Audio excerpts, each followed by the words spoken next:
Hello friends, I am Rishi and you are watching code play school, जिसमें हम आपको HTML सिखाते हैं, वो भी बिल्कुल हिंदी में। यदि आप हमारे चैनल को पहली बार विजिट करें तो हमारे चैनल को सब्सक्राइब कर दें और बगल में बेल आइकन को भी दबा दें ताकि आप लोगों को हमारी वीडियो सबसे पहले मिल सके। तो चलिए गाइस, हम शुरू करते हैं। Code Play School, learn coding for kids.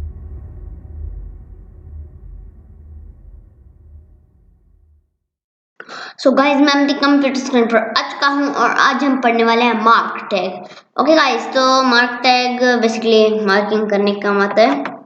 तो मैं इसके अंदर एक पैराग्राफ लेता हूँ। अगर आपको नहीं पता पैराग्राफ क्या है तो आप हमारी पिछली वीडियो देख सकते हैं। तो मैं इसको मार्क करना चाहता हूँ। तो हमने क्या किया, मार्क टैग ओपन किया। ओके, उसके बाद मार्क टैग ओपन करने के बाद क्लोज कर दिया। यहाँ पे क्लोज नहीं करना, मतलब मेरे को इतनी लाइन मार्क करनी है तो कंट्रोल एस से सेव, उधर मार्क टैग लगा के कंट्रोल से रिफ्रेश, जैसे कि आप लोग देख सकते हैं मार्क हो चुकी है। सो गाइस, आज की वीडियो में इतना ही था। और अगर आपको वीडियो अच्छी लगी तो हमारी वीडियो को लाइक करें और हमारे चैनल सब्सक्राइब करें ताकि आप लोगों को हमारी वीडियो सबसे पहले मिल सके। Bye guys, we will see you next time.